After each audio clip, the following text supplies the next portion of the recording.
Abraham was chosen to be just such a substitute. Well, of course, the difference between Abraham and the regular sacrifices is he was miraculously saved. And the angel who saved him also overthrew the throne and the altar of the priest, and the priest who was going to sacrifice Abraham, he himself, he was turned around and sacrificed. Well, Pharaoh had no choice at this point. He said, whoops, I sacrificed the wrong guy, man. Calm down, dude. Hold on. Tell that angel to stop flapping his wings. Let's wait a minute here and talk this out.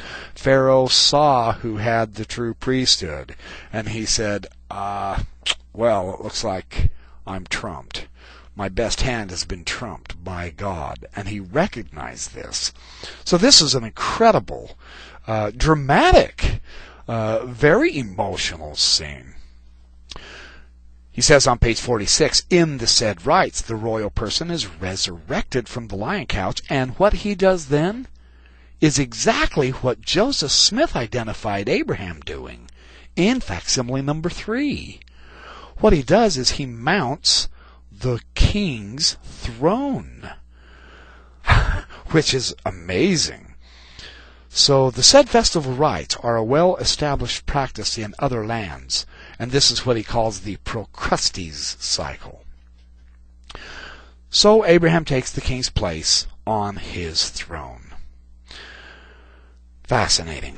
The substitute motive in the Abraham traditions has quite recently come into serious study by scholars who see in the sacrifice of Isaac a royal substitute rite of the Canaanites as well as of Israel. And I went and got this topic. I went and got this specific article, this specific research. It is very good to have.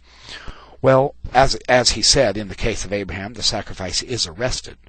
In other words, it's stopped. And this is a divine act of intervention that stops it. And Pharaoh knows it. He knows he has been bested. And of course, they showed that the sacrifice of Sarah followed the same pattern.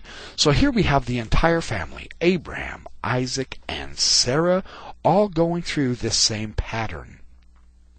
The Genesis Apocryphon in the Dead Sea Scrolls supplies an interesting parallel, he says. Sarah must go to Pharaoh's bed, which is a lion's couch, where she prays fervently for deliverance. Though it is Abraham's prayer that receives the most attention, Sarah is no less praying for deliverance, of course, and this happens at the last moment when an angel arrives and Pharaoh is smitten and helpless. He ends up by confessing the superiority of Abraham's God. He loaded up the patriarch with gifts and food and precious things, especially Sarah with royal honors. Now, this is all enough to indicate that the story of Abraham told in the book of Abraham has the support of a very ancient tradition, and that both have peculiar ritual ties to Egypt. See, even the ritual goes back to the Egyptian said festival. It all comes from Egypt. This is Nibley's big power play here. This is on page 47. And in 1968, in fact, I was so impressed with this that I went and got this study also.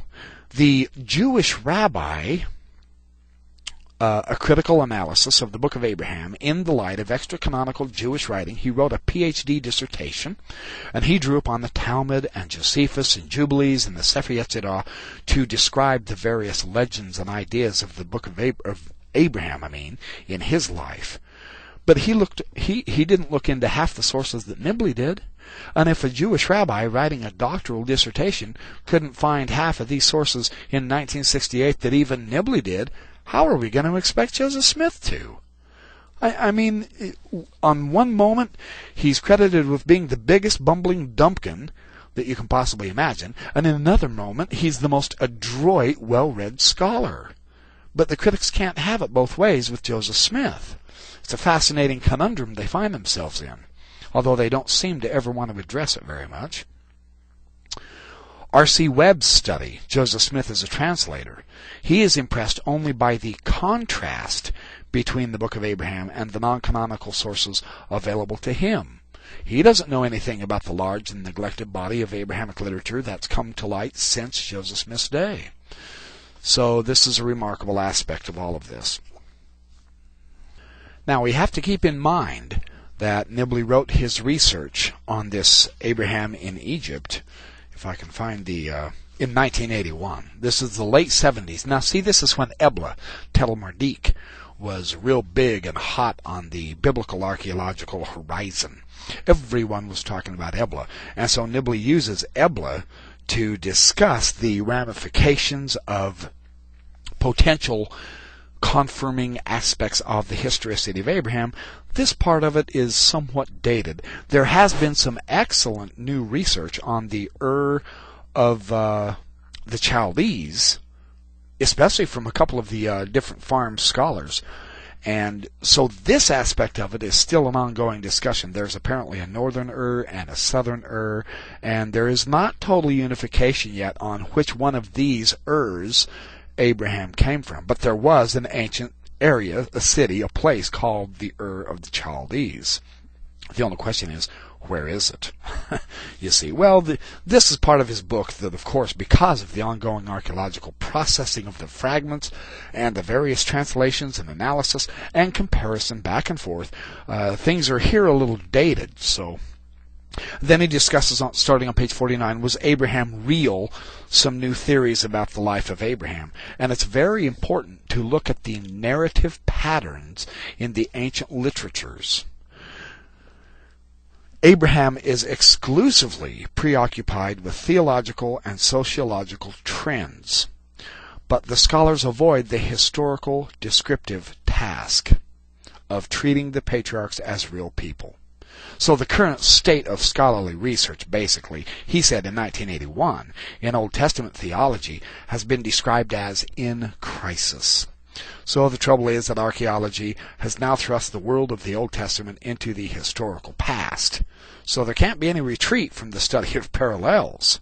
And see, this is one of the accusations against Nibley. He's so preoccupied with parallels, he's missing the big picture.